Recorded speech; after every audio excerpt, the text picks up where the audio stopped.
You empathize with me, twins. What up, kid? Hey, twin. Okay, that's enough. Where have you been? Nobody knows me like you do. Nobody don't love me Like you even deny it. I don't want to do this podcast anymore. Why am I here? By the goodness of God. Sweet hat, bro. Goodness of God.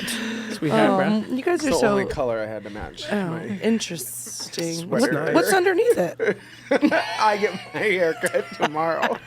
Same. As well. What time's your haircut? 10. Oh, good. Birthday haircut. Ooh. Oh, Jan. Wait, hold on. Wait. Is your haircut I at don't go 10? to Daniel. Oh, he doesn't go to Daniel. I don't go to Oh, I was like, wait a second. Wait a minute. I'm like, How can he cut two heads at once? No, way. Nathan doesn't drive far. We found out he has 6,000 miles and he's had his car for 3 years. Yeah, Nathan has no allegiance to anyone. It's like, who's your barber? It's like, there's 4. So whoever can take me when I need it. When I want it. Yeah, it's generally I have a time and the barber has to work with it. So if that one doesn't work, then I call another and I got to call another and I call another. It's like 3 or 4 guys. A I get my haircut Rolodex. with. Yeah. Just one. Yeah. Just one. It's all right. Are we I recording? need you to sit up like a little. He's high. I think I his feel chair's low. really low. Yeah. Heron Wait. was on that last. He might. Well, have, that yeah, makes that was sense. very- There we He go. might have lowered it. Now it's the camera. There we go. Yeah, he might have put it lower. What's up, everybody? Welcome to Beyond I Do. Thanks for joining us in the house. Thank you so much for all the great comments and shares of the podcast. Always love reading people's comments on what they connect with in the podcast. And so appreciate you guys tagging us all the time on Instagram, active in reviewing it in your podcast feeds and stuff like that. Today is a great episode because we've had some conversations and questions come in from married couples. So this is going to be one of those married conversations, married couple conversations, but it's a great one. If you're not married yet, it's one you should lean into because it's something you probably will encounter when you get married one day. And here is the thought and question that many people bring up in Well, we have my lovely sister-in-law, Sanaz Mesa, in the house. Oh. And I feel like, well, we Nathan. were already recording, so Oh, I well, felt we like they don't- got a really quick introduction to you both. Singing. Well, Alright. and Nathan. And You guys sing Nathan. on TikTok. And Nathan. We got You Nathan too. in the house, Sanaz in the house, Nikki Sanaz. and then hosted by Adam and Ashley Mesa. Amen. So Okay, now get into the question. All right. the question What are we is, talking about? many couples that as a husband and wife have children, many women, sometimes some men, but it's mostly in the women's category, many women struggle with body dysmorphia in their intimacy, whether it be after children, even before, but many couples will experience, and we get comments from people like, hey, you should talk about this. And so we're like, I'll be a good conversation to tap in Nathan and Sanaz on, but many women, whether it be after they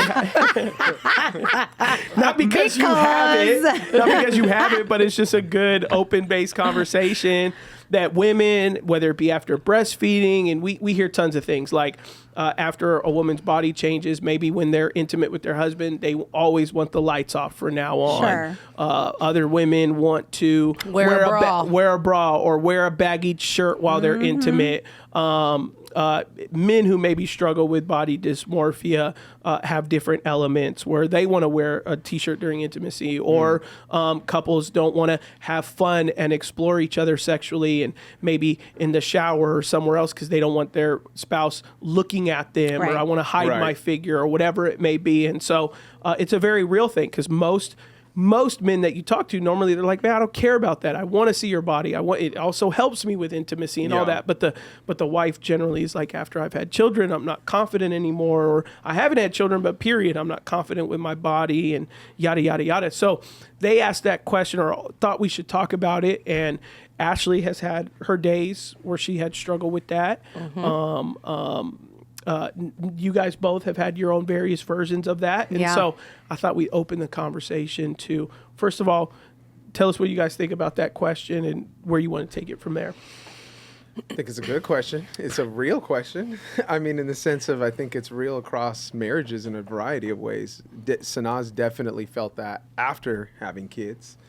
For sure. Definitely. And so as a husband, you're entering a new territory. So you for sure have to begin to kind of recognize that your wife is not only changing hormonally from kids in certain ways, but obviously now more aware of her body in different ways. And so in the beginning, I definitely didn't understand it. It took a little bit. And a little bit means just, a couple months of just kind of trial and error of conversation to make sure that we got to a point that I was trying to understand her as best as I could. Mm-hmm. Because I could come off cold sometimes. Yeah, trial and error, a lot of error. Plenty of error. I could come off cold at times. So I had we to always learn. want our husbands to be honest with us. Until Nathan, they're honest with us. If you had a dictionary, if you had a dictionary and had the word candor next to it, Nathan's picture would be right there. Yeah. We notice every millimeter of change in our bodies. And maybe other people don't notice it, but we notice it on ourselves, and especially with birthing children. There's a lot of things. You could be the same weight, you could be the same size, but a lot has changed with your body. And like he talked about hormonally, that's a whole nother topic when you talk about now you're dealing with the hormones on top of your insecurities, on top of sleep deprivation, on top of all of that. And then, you're stretched and loose and, you pee when you sneeze and all these things that happen after you have kids, and you really feel unattractive. All of those things piled on to one another makes you not feel your best. And I can only imagine what it's like for a husband who finds his wife attractive to navigate those conversations, because I know you guys have had it and we've had it. My husband will be like, I am so attracted to you, but I am not attracted to how much you hate your body right now. The insecurity. Yeah. And how can I get you out of that?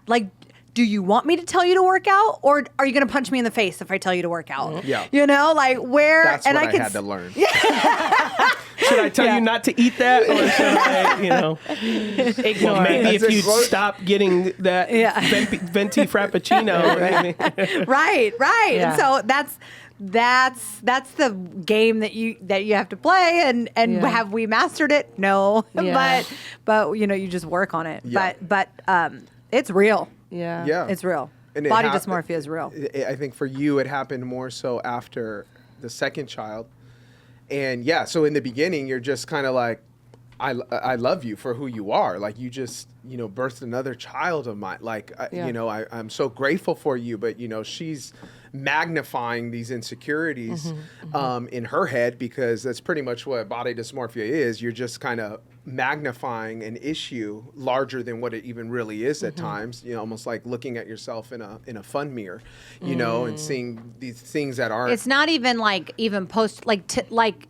today, I could have moments where I could wear an outfit and think that I, can strut my stuff and be that girl.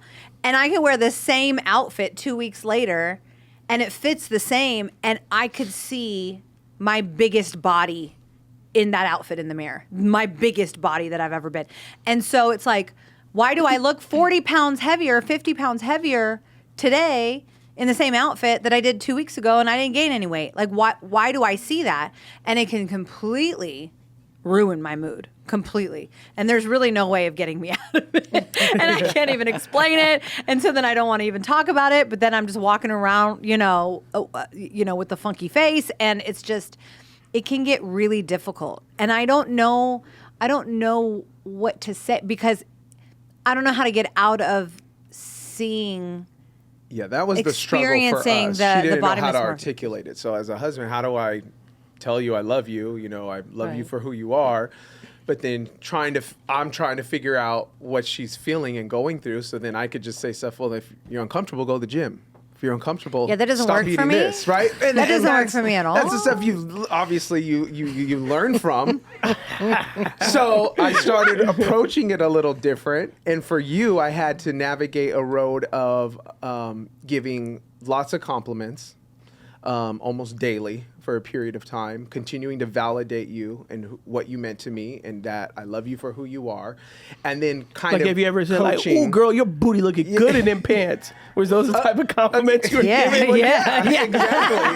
With a big squeeze or Super squeeze. a love tap, for sure. So then you just navigate. Obviously, okay, how do I speak to her differently then? Yeah. Because obviously the first go around ain't working. So let me Well, try and to- then he thought, like, okay, let me take her shopping and see, maybe I could, maybe that'll Get a inspire little her. new wardrobe look. But Exactly. then what would happen is we would go shopping and then nothing would You'd leave fit more me, and then I would depressed. start She's more crying in the middle of the frustrated. dressing room, he would have to be like, let's go get some coffee, and I'd be like, okay, You want to go to Chick-fil-A?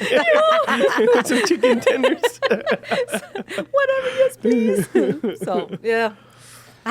What was it like for you guys? Because I know that when you guys got married, there was a Ashley- little bit of an Ashley issue. put on a freshman 40 when we got married. the new married Well, life. every was time I like talk to her, very- like the number kind of goes up 20 pounds every time. 230, Yeah, 260, 350, 400. 400, 600-pound life. That's how I felt. Yeah, no, after we had got married, I was in love. And so I was in love with being in love, and I loved food. So I would consume a lot of food, and I didn't work out as much during that time. So I gained... You didn't work out like at all at that No, time. Really. well, thank you. No, I mean like, but because I remember that's when I was Yeah, working not at like 6 now. a.m. and working out. And no, you would not never like work. now. Yeah. Yeah. So I wasn't working out, so I was wearing a ton of big Yeah.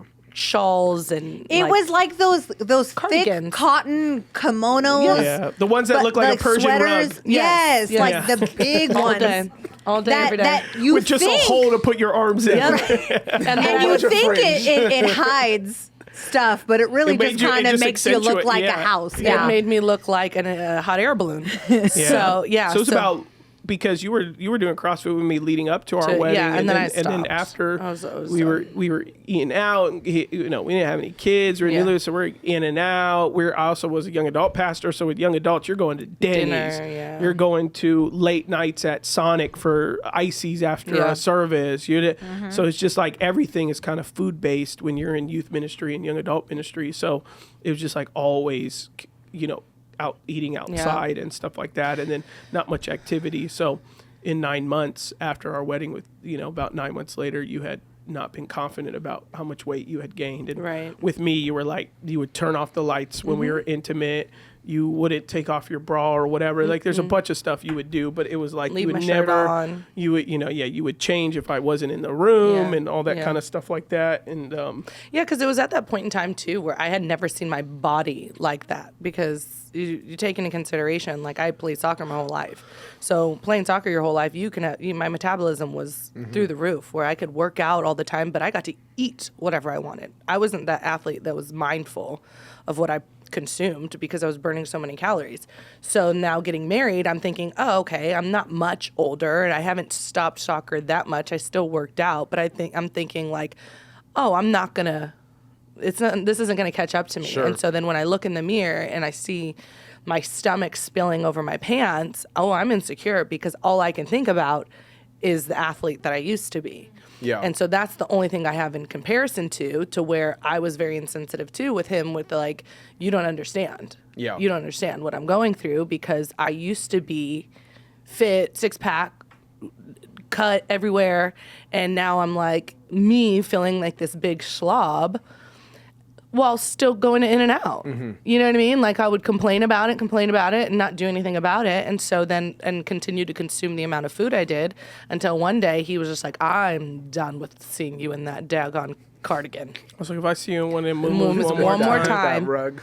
And at that point I was just like, okay, he's not attracted to this Yeah. at all. And Yeah. he's like, I'm not. He's like, there's nothing about this is attractive. He's like, I'm attracted to you regardless of your butt got bigger. Great. That's Yeah. beneficial for me. Other areas where you may not feel confident in, do something about it. For sure. And that's the type of I need. Yeah. If you don't like it, then you need to change Yeah. it. Because I've been raised like that. Like, you don't like it, then change it. Yeah. Do better for yourself then. Yeah. And so that is how I respond. Like, you don't like it, then change it. All right, you're right. So then I did. But then after, like, obviously, then we had kids, and then there were other areas that I've never been a big chesty girl ever in my life. Well, no, and then also you had what would be kind of different for most women after children. Our son Matthias is 3 months old. You get diagnosed with hyperthyroidism. hypothyroidism, You yeah. lose 30 pounds in 3 weeks. So you literally look like a POW camp survivor. You Right, lose because it 30, ate you know. all your muscle. Right. Yeah, it Gone. wasn't fat. It Yeah. was your muscles gone, and so you had no strength. I had to when you yeah. had to breastfeed, I'd have to pick Matthias up and place him in your arms. Yeah. You were immensely ill and sick. You had to get on medication, which made you weak and tired. You couldn't go for walks. You would just have to sit outside. You were not confident naked, even though you were your skinniest you had ever been. But your body hanged, your butt hanged, your thighs hanged because you had no muscle elasticity because of the illness that you were trying to get the doctors to catch for months. Yeah. And they kept telling you it's just postpartum, it's just postpartum, don't worry about it. And then finally they caught it, you caught it, went away when it wasn't, it was really risky now. And so Well, you went to the emergency room, what, twice or three I times went in a 3 week? times, Yeah. 3 times. In 1 week? In 1 week. Yeah. Yeah. And they just it kept refusing and refusing. And You're to like, do you're any fine. And tests. you're like, I'm not fine. You just had a baby. It's just, you're just depressed. Yeah. That's why you're losing weight. You're not eating, blah, blah, blah. Yeah, even at that time, you're like, you're having a panic attack. Yeah, we were at Disneyland, and I was like, I think you're having a panic attack. Yeah, my heart Because rate was 130. We were sitting there having lunch, and your heart rate was 130, and you're like, I feel like my chest is going to explode.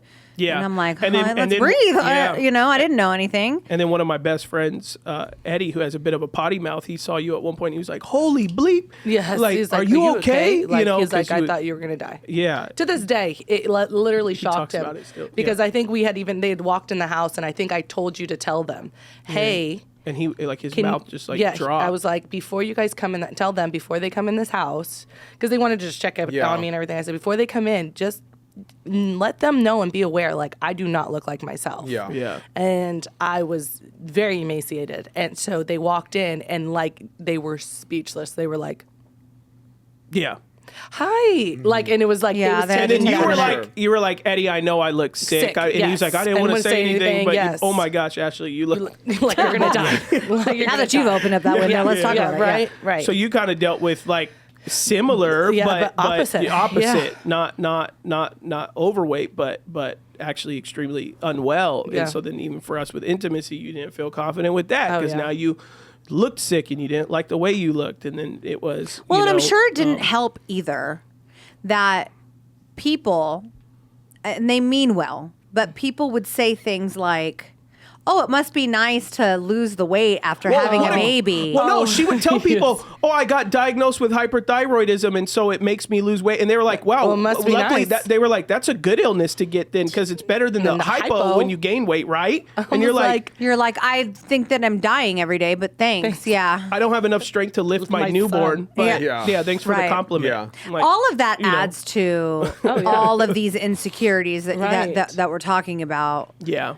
It's amazing how just what somebody can say to you about your body can absolutely change the trajectory of your day, can change the Yeah. mindset about how you feel about yourself, can affect your marriage. As a whole, do you think women help or hinder women in this situation? Because like I remember Ashley used to women met well, but like on Sundays people like women would be like, "Oh, girl, I wish I had a butt like yours," and it would drive Ashley nuts because she didn't want to be big anywhere. Some women may like that. They'd hear that the girls would be like, "I'm jealous of your big old butt." When Ashley was like at her biggest, and Ashley would come home and be like crying, like, "I'm so sick of. They know I'm fat." Blah blah. And I'm like, I think they're like compliment your butt's. Your butt's Well, big, it's here's not. the And then thing. she's like, "No, it's not." Like where women maybe Yeah. mean well, and they're trying to like. and you have to but think, it, and you like, have to take you know, that moment. Yesterday, somebody said something to me. She said, she said, oh, you know, my daughter's getting married, and you know, she's been telling me that she wants to lose weight, so I'm going to the gym with her. But you know, I wish she would just embrace her body. She reminds me so much of you, you know, a voluptuous woman. And she's saying this, and I'm just like, Thanks. are you calling me fat? Like in my mind, I'm like, you're calling me fat. But she keeps going like, because my daughter's so beautiful. I wish she would just be confident in like who she, you know, she's saying this, and I'm like, I know you mean well. Yeah. But you just call me fat. You call me big girl. But it does. We hear Yeah. our insecurities Yeah. first. That's the first thing that we Right. hear when somebody's giving us a compliment.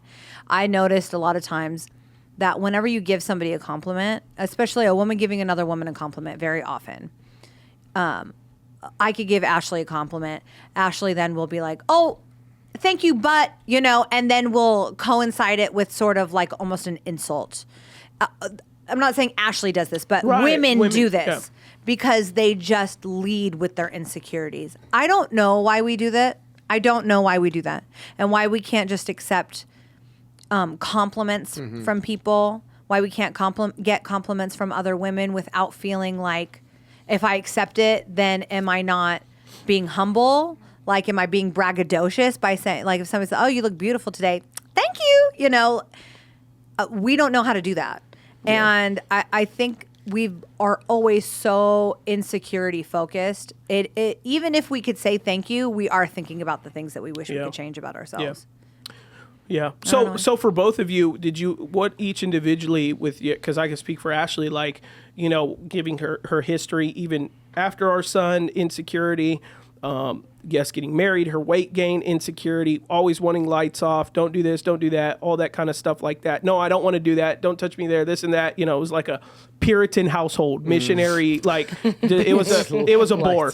So, and I'm trying to spot, no, I don't want, I'm so insecure. And then I'm like, oh my God, just like shoot me. This is like, it's like, so there's that. And then there's the like after son. And then in our situation, it's like, I'm really trying to be empathetic because she's not well and give some time there. You know, then many people know our story. Then she has Thomas, which now she did get a little bit of the hyperthyroidism again, had to kind of go on medication again. But then, you know, we had our famous conversation we talked about many times where I was just like, okay, this is enough. Something's got to happen, or one day the famous text. Yes. Yeah, I may make a very stupid decision one day because it feels like you're not helping me really honor this marriage with physical intimacy. And so now I could say like Ashley's at a place where like our intimacy, she has pretty much embraced everything. So she, you know, she wants to put some on, or we go on vacation and I'm like, I want you to wear this in the bed and have fun and spice it. Or I want, she walk around naked or whatever, stuff she never did before, that now like really everything that 9 years ago that I wanted it to be, it really is at that place now. And there's always stuff we can work on. And we talked about that in the podcast of arguments we get in. But like overall, when I look at where we were at in 2015 to where we're at in 2024, like so much progression has happened in our marriage in the area of body and intimacy.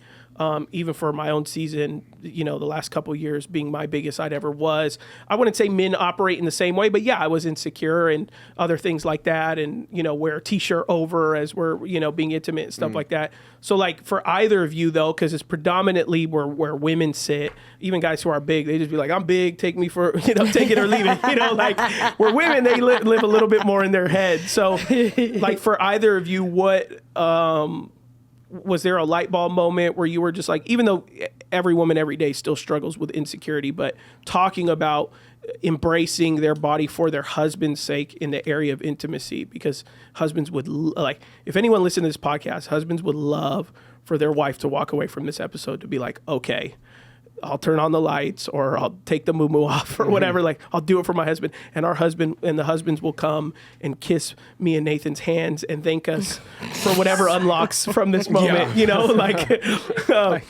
was there a light bulb moment for either of you individually that was just like, here, this is it. Here's how I'm going to embrace it with my husband in terms of intimacy.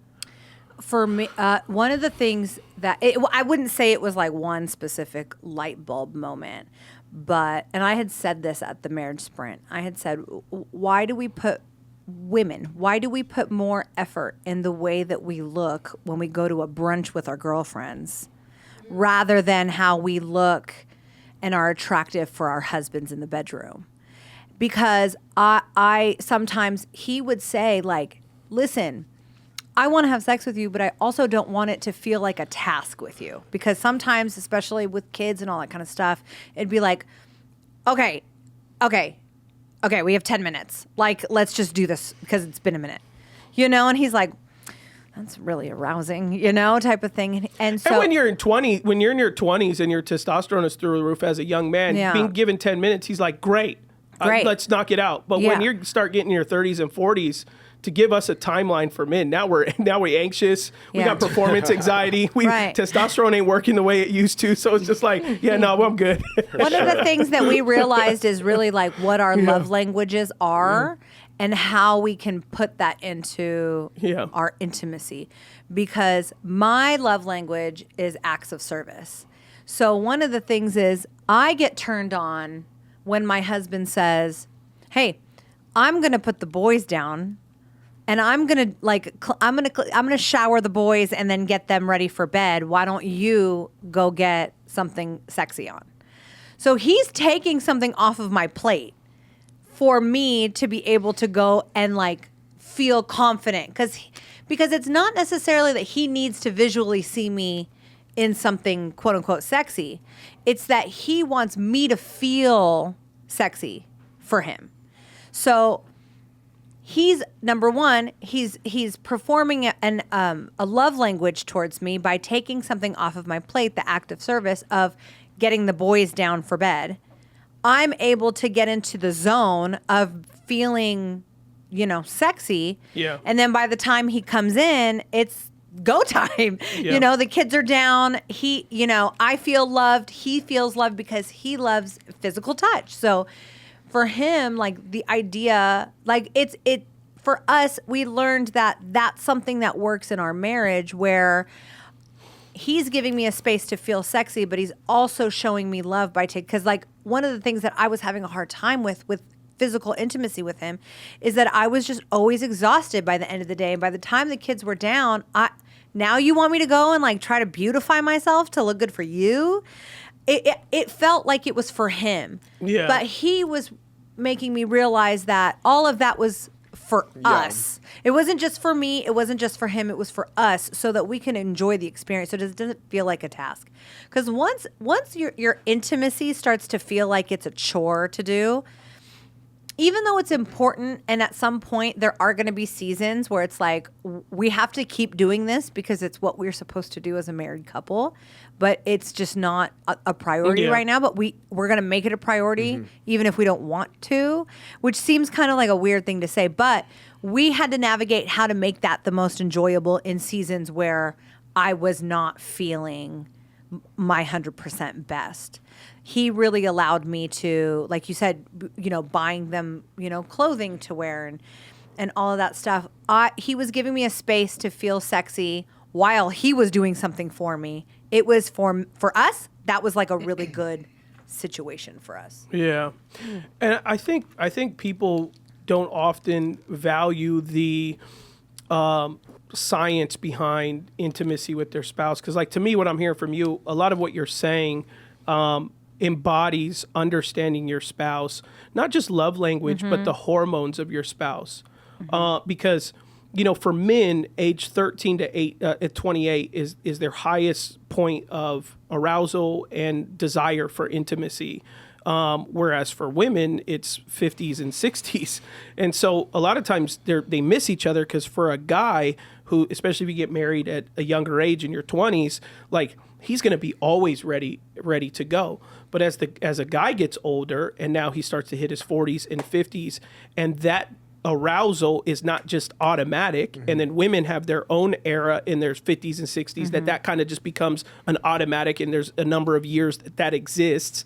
Whereas, to me, like what you're speaking about, where he's doing one thing and you're doing another thing, to me, it's engaging your hormones to prepare your Yeah. hormones to say, hey, something is coming up, which is why there's so many couples that just go like, well, we get it in and we try to get it in and it doesn't work and it doesn't last. It's like, well, your hormones haven't been engaged anymore. If you're a man and you're not 20, you're older than 28 now, your body engages differently, and you guys have to communicate to say, hey, this is how the moment becomes a moment, Right. To where it actually means something, and it's not just like you said, checking off the list, Right. and we just Yeah. don't want to miss each other, or I don't want you to go cheat on me, so that's why we're doing it like this, which was like our early marriage thing, where Ashley would be intimate because it was like, well, Right. my last guys, when I wasn't enough, they cheated on me, so this is how I kind of keep you on the hook. I do it as minimal as possible to keep Right. you on the hook. So it's like we dealt with that. Whereas now it's like you're saying, for me, for my husband, I could find that desire by, number one, him taking something off my plate and also giving me space to feel pretty. And other women may be like, oh, I'm with you on that. And then others may be like, yeah, that wouldn't do it for me. Right. That he does that all the time anyway. And so that wouldn't be a rare occurrence. So that doesn't really do anything for me, or whatever, right? Circumstantial type of thing, right? So I think, to me, like, what you're saying is what I would take away the most for like couples is understanding how important activating your hormones in your marriage are, and speaking each other's language to prepare each other for space, whether that be like, hey, I'm on my way home, blah, blah, blah, blah, blah. You got 20 minutes now where you're both activating your own intimacy. Like, I know some guys, they tell their wife that, and she starts sending them little pictures, nice Yeah. pictures. And he's warming the engine up. Yeah. When you were 21, she could just say, hey, come in the other room, I'm ready. And he's like, yeah, and when you are in your 20s, you're just dating, and the very act of fooling around is enough hormonal Yeah. development. Right. But like when you're in a marriage where you see each other every single day, 24 hours a day, like you see each Farting, other, pooping. attractive stuff, unattractive, like the game, the nuance of the game isn't enough just to be like, yeah, let's go. Sure. And then you enable your hormones and you walk away and you go like, wow, that was so special. We should do that again. And some couples say like, yeah, let's do it again regularly. Or others go, well, then let's do it next time we're on vacation 2 years from now. Yeah. Sure. Yeah. Like I'll hear from guys like, I love going on vacation with my wife because she's a different Yeah, 'cause person it's on different. vacation. It's like, how often do you go on vacation? Once every 3 years. Yeah. You have fun with your wife once every 3 years, Yeah. intimately wise. Like, Yeah. come on, Yeah. like we got, and when we were that couple, it was Yeah. like, we had to really both put our foot down in individual ways to be like, we're not going to be that couple. For We don't sure. want to be that, that group of people that just live in that negative space of wishing your spouse was one way and they wishing you were another way as well. Not as a person, but just as someone who activates the intimate conversation of what it takes Yeah. to be aroused hormonally, Yeah, and it's one of those things where you even just talk about natural hormones, because like you mentioned, like me having Graves' disease, that literally are my hormones that are Yeah. all out of whack. So me then now obviously not being as intimate prior, then getting Graves' disease, and now having to deal with my hormones, and then you saying, oh my gosh, my testosterone is low, and us trying to figure out what to do within our marriage and how do we get on the same hormonal page. And so, I mean, for us, and I'll just be full transparency because that's what we always are, is Adam knows I go to bed early. Like, I'm like, Right. he'll say I go to bed early, but I'm up early, and what I'm going to do, I'm going to wake him up because that's when I'm bright-eyed and bushy-tailed, and we're going to get it in the morning. Because if you get me at night, Yeah. he's like, you ready? Right. Bruh, that ain't nothing happening. Nothing. Yeah. So it's being honest and open in that in our relationship sure. to say like our hormonals, because now that we're both regulated, we're both our hormones are in order, testosterone's in order, we're both up and early before the kids. Let's do it. Let's have fun. Let's go in unique places within the house that we don't normally do. And have that opened up. Nancy said, ooh. She's like, This is a grown folk business right now. Nancy. Not Do married you need to yet. go to the No, other room? Andy's in here. Nancy's, I know. We had to get parent permission from his mom. yes. I'm taking all the notes. Yes. Nancy's All like, the So, notes. right? So it's one of those things where, like, I mean, if you guys are... Alex ain't normally even in this podcast Right, right now. right. He wasn't in Beyond the Letter, but he's like, sitting this in I Beyond like. I like this one. And so for us, you guys will even text you guys and you'll be like, at 6 a.m, I'm like, yeah, I'm awake. I'm gonna wake you up. And this then- is what it is. And do you think he's gonna deny it? No. No. He gets up and we going at it. And then we go, well, if they're doing it, we gotta do it. Can't let them beat us. Right. Come on. Accountability. sure. You know what I mean? Sure. It's Yeah. you know. Yep. Yeah, we'll be like in text messages, and then there'll be someone will be like, "Oh, we like, well, what are you guys up to today? Oh, we got a sitter tonight because we're going on a date night." Like Nathan Sanaz will say, "We got a sitter because we got a date night. You know, we haven't had time where we've been intimate and had spent some time together." Blah blah blah. And then Ashley would be like, "Adam's good. I woke him up at 6 a.m. Blah blah blah blah blah." And then they'll be like, well, now we really got to go on this date. Because at first it's like the date was like 50-50 sometimes. You know, it's like, well, we're going to try. And then you feel like, oh, no, the ball's in the court. Or they'll say opposite. We went on a date night together and then we, fooled around, blah, blah, blah. And then you're like, okay, well, we got to do something with tomorrow or at least today or something like that. Or you just feel like you're lacking, like healthy competition. Healthy, yeah. Right. Healthy. We don't have a chart or anything. But yeah, that's what it was. Yeah. Like we were, I had to go to a doctor. I had to get on testosterone replacement therapy because of just my age and level of leadership. And there was all these exterior things that were affecting. But it's like for me in my head, I was like, I remember what I was as a young man. And so it was just like when you're a young man, you're just always excited. Like I could, Ashley could have showed me her ankle as a young man. Like when I think of when we first met when I was 23, like she could show me her toe and I'd be like, oh my gosh, I want to jump all over her. And on my toe. And then it got to a point like, and part of it is not, I'm still on the younger side, but my level of leadership and stress, and I got all these employees and we have all this stuff going on, and it's like that adds to that stuff, and so it ages your body. And so it was like, it got to a point where Ashley would be like, hey, come, it's 6 a.m., wake me up, come, I'll be in the shower. And I'll be like, ooh, because my young man in me was like, yeah, that's what I always dreamed about. And then I'm there, and then I'm just like looking at her, and I'm like, man, I'm thinking about this lawsuit we're in, and I'm thinking about it. And I'd tell her, I'd be like, man, I'm sorry, we just got a bill from this company that and it's like going to be like $50,000. And then we got this member who slipped on our ground and they're trying to sue us. And I got, and then HR's meeting with this employee today. And I was like, I'm sorry, because my testosterone wasn't even matching the stress. And so then I was like, I'm going to go to a doctor. I'm going to get my blood work. I'm going to look at this. And then they were like, man, everything's out of whack. Your whole body. And remember, I was talking about it for years because I was doing a lot of research. And I even you sent it to me because I was like, I think my hormones are off, and you're like, I found a doctor, and so I went too. Yeah, but I think that was what I think the key is when you're saying like just being self-aware of the hormonal side of it, because there's a human side naturally that in terms of I'm not in the like all fine, or even like just her like, yes, I'm a human, so like I would say things that weren't right at the time, not understanding what she was going through. So there's definitely things that we could do on the human side. It's not just your body's internal issue. So I had to learn how to talk to her. I had to learn how to be patient. I had to learn how to be romantic. Kind, I had to be being an encouragement. So that was one angle of it. But I think what you were just saying is true. There's the self-awareness that I am getting older. So maybe some things biologically are a little off. And it started when she came to me and goes, I think my hormones are, I'm 40 now. I think my hormones are off. And so she went and met with a specialist and got on some stuff to help her, and that's it. So I think it's important to realize like that's not bad. Like, you're not less of a woman or a man, and that's not the devil attacking, in the sense of like, no, you're getting older, bodies change, like, and so it's okay to find that help, within means, whatever that looks like, under professional help to get what you need to get you back to that. There's no shame in that, and there's the no mental state, the stamina, the desire, that's all healthy still. So the shame, I think we could easily put on ourselves to realize. Well, and not only that, but like how you're talking about how you could try to get frisky with Ashley, and you're sitting here thinking about all that stuff. The only thing a woman would hear if our husband told us that is that that's because you're not attracted to us. Yeah, I'm not. It would 100%. You could literally say, I am so stressed about everything else except for you.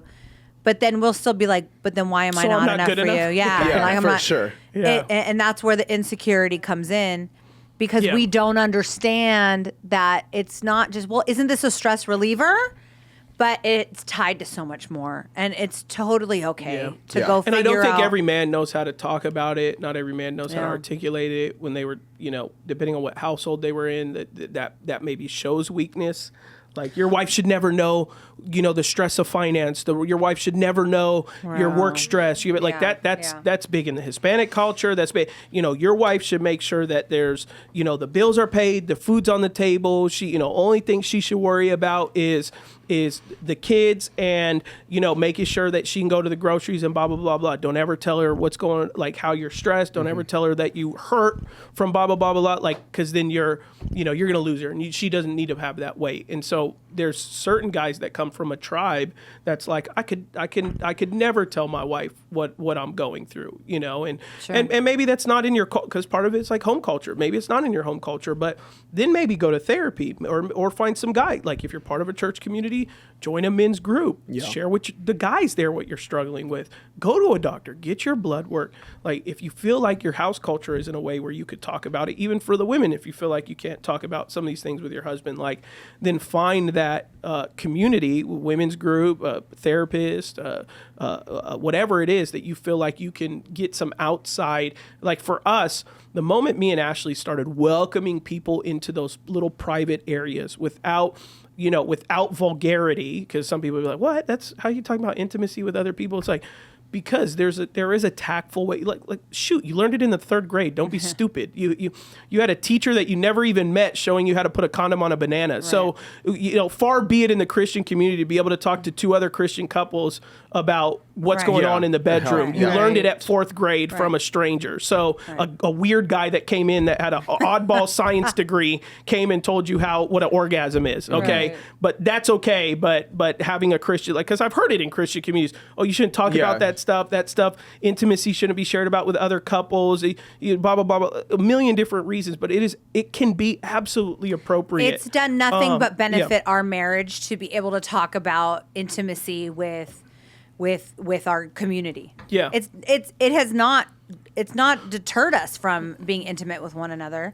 It's absolutely helped our marriage because we understand that we're not alone. You talking about the body chemistry and the revving up the engine and sort of I would call it the adult foreplay because it's the foreplay for grown folks who are not revved up in 30 seconds.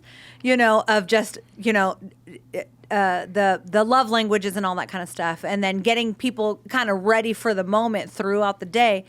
All of that stuff are things that people could be listening to or watching right now and be like, I thought that we were the only ones that couldn't get the gang started. started. Things are different now, and Or we wasn't thought fun anymore. Right. And you're like, it's not because you guys have lost the spark for each other. It's because your bodies are changing. Right. It's because your lives are changing, because there's more on your plate, because there's a lot of different aspects and different things that are now on you, and you have to figure out a different way to do it. That's it. You just have to find a different way. And I think it's something when we go back to like what worked and what did I come through to like not have those insecurities, because I did breastfeed. And with breastfeeding, girl, them things is crazy. After breastfeeding. But I only knew that. Yeah. You didn't say like, man, them things is wild, how they hang like that. You know what I mean? Unless I said something. Yeah. He For would, men, you put a nipple on it, we good. It don't matter what shape it is, we good.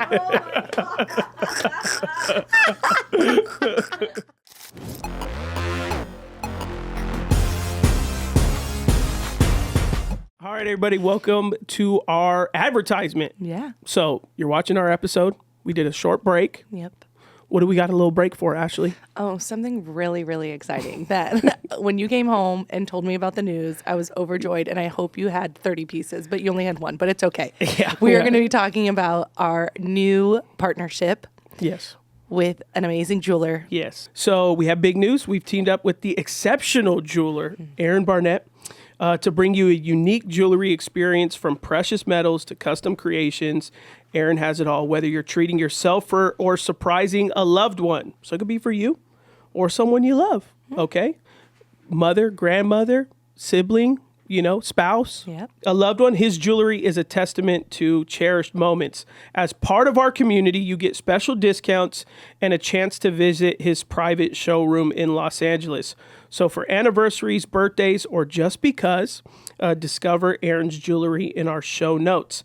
Elevate your relationships with exquisite pieces from our partner, Aaron Barnett. It's a great relationship that we have because now we can offer great discounts to our Beyond I Do community awesome. to hook them up. And so you visit, like we said, visit the show notes, and let's get back into the show. So I think as women, we have to stop pointing those things out because Yeah. if we point it out, then you're naturally just going to look at it. It's something where just share it with your girlfriend. If you share it with your girlfriend, where we make fun of it all the time. Where Sure I was do. like, dang, girl, them things with saggy water balloons. Like, you remember you just got a little bit of water at that little balloon and that's how they hung? That's how they hung. Yep. But you can share it with your girlfriends and laugh about it. But if you bring it to your husband's attention, then he's only going to naturally become more aware of it. Although he's not going to say anything about it, it still is something where, like, I'm sure naturally he's going to be like, man, those things, wait, they do look like water balloons. Is that like... Well, no, it's less of that for a man, and it's more of like here she goes again. Yeah, it's that like too, he's yeah. trying to. Men are wired like you think of them playing a sport, basketball or whatever. What do? They get on the sidelines, they tie up their shoes. Watch a guy who at a 24-hour fitness and he's going to work out. He pulls his water ball out, he pulls his towel out, pulls the shoes out, he scrapes the bottom of his shoes, makes sure it's good. He stands up, stretches. He's mentally going like, man, I'm about to get in this game. Right. And then it's like almost all of a sudden, so like if he wants to be intimate with his wife, he's there. He's looking at her. He's like, okay, maybe I want to do this today, or I want to kiss her right here, or I want to do this. And all of a sudden she goes, don't look here, don't touch this, don't do. And he's like, well, I don't want to play the game anymore. Yeah. It's like him getting on the basketball court and they're going, hey, just so you know, guys, we're only allowing each person to score 6 points only to make it fair for everyone. And he's gonna be like, I don't want to play it. Anymore. Yeah. I don't play- I came to play this game to play the game the way I want to. And then all of a sudden she comes and she's got this contract of like what you can and can't do. But when she was in college, she gave other guys her best years that he got to do everything. And you know those because she tells you, or she's with friends and like, oh man, when I was in college, I was crazy. I was this. And he's sitting there and he's like, man, I can't even put my hand on your butt without you telling me you don't like it or whatever. Like, wow, it must be nice that someone else got the best years, or I got our best years when we were kids. And now, as we're mature and I want to have more fun, I can't, and for him, that's what he's thinking. Right. He's not thinking like, oh yeah, I didn't see that insecure. Like he's aware. He goes out in public, everyone changes. Anyone could change their body nowadays. So he's not really looking at that. One time when we went away, both of us went away together when we went up to Leavenworth, and we were in the jacuzzi together, and we were playing this game, and like it was a card game, which was great, and it was a great conversation starter, and obviously getting to know each other more and more. But one of the things that we asked that wasn't, it was on the card, I think it was like, what is your favorite part of your body? So I had to answer what my favorite part of my body was, and then he had to answer his. And I honestly think that you should go home and ask your spouse that, like, what do you think your favorite part of don't tell me your insecurities, because that wasn't the question. Right. What is your favorite part of your body? Yeah. That you are confident in. And I'm sure it will surprise you, because he was shocked about it, because it was one of those was my big insecurity when we first got married, where I was like, if this looks right, which I'll tell you, I love, like in that moment, knowing when I played, I like my abs, I like my stomach. If that's one thing that I'm going to focus on, that is what I'm going to focus on. He's like, you don't care about nothing else. If you got a flat stomach, okay, everything else could be. But if that stomach for me actually boiling over, girl, you better fix it. So, and that was something that he was like, really? I said, yeah. Well, now what we did add was then we asked, like, what's your favorite part of my body? And we answered it for each other. Like I said, my favorite part of your body, and then you said your favorite part of my. But it was cool. It was like, I got it on Amazon. It was like, it was called like intimate questions for couples. But some of it was like, what was your favorite? What did you and your family watch during the holidays? Yeah. What did So it wasn't just like super intense questions. It was like, what was your greatest fear as a kid? What's your like whatever. What's your dream job? Like stuff like, but it's made for couples, and it kind of opens, and then you randomly pull them, and then some of them then go deep. Like, have we fulfilled? Is there one thing in the bedroom we've never done that you want to do? You want to do? So it kind of plays between both sides of the fence. And we were in a jacuzzi and on vacation together, just me and her, and we just going in, and then it was like, oh, you want to go back up to the room? Because like that conversation, started something. Right. It just it gamed it up because it let us, the cards help us talk about areas that we don't normally talk about. Is it in a red box? Not because I know. She's on Amazon right now. It might be. What's it called? Best Self Intimacy Deck, 150 relationship building. It's like a red one. I think so. I think that's what it was. Like that. I'll link it. Yeah. Another one we've done is there's an app called relationship questions, and then like basically like we've done it a couple times. She creates an account, I create an account.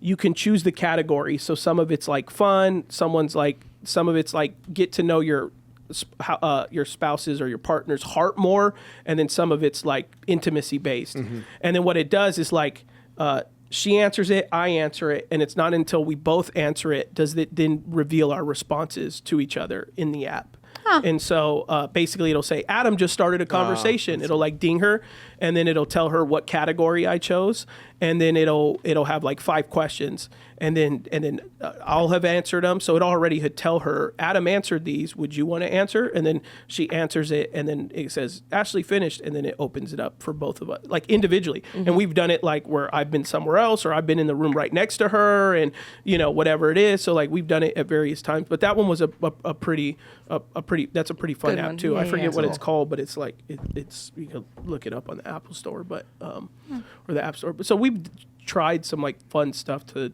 try to help it, because I'm like I'm a quiet guy. Yeah. So even though like we say it all the time, but since I lead church and podcasts, it seems like I'm very outgoing or whatever, but I'm really not. So I'm very quiet and stuff. So stuff like that helps me come out of my shell. For sure. And so many men may be like that too. But it's not everyday conversation, so it helps prompt that. Right. Because we tend to do it on vacation. Yes. Very, and we got that from strategic. you guys because you shared that you did those questions, and so when we went on our last vacation together, we did the questions at dinners every dinner. Yeah, it was great. Yeah, every dinner you just take we took like 3 or 5 questions and handled it. But yeah, it's questions you're not going to navigate in normal everyday life. You're not going to come home and be like, what's your favorite part of my body while you're making dinner? Pick up a card before you walk in the door. Exactly. Yeah. So it's just carve, whether it is on a specific date night or for us, it's just on vacation. We just make it but yeah, the questions just like really prompt. And we mix it up like you guys do to just discuss like, what's been your greatest memory of our marriage type thing too. It asks stuff like that. Yeah, too, like cool. more intimate stuff. Like, is there anything you desire to try intimately that we've not done yet? Yeah. And so let's see, what's it, what's in each other's head. Let me Google real quick. But it does, it leaves, and then it just leaves. Look at a chart. It allows you to have further conversation about that. Like, oh, you said you wanted to try that. Okay. Yeah.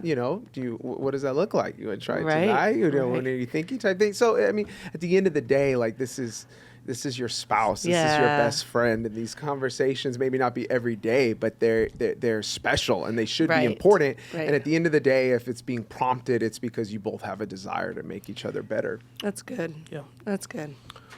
Well, I think that was a great episode. Good part to end it. Yes, it was. Little. Hopefully, we got somewhere. For the end, yeah. Nathan and I will put our Venmo and Cash App on the comments of this podcast. So, should you like to buy a meal? Should you want to buy us a meal? Let us know. No, I'm just kidding. But thanks everybody for joining in. Hopefully, this opens up some good conversation.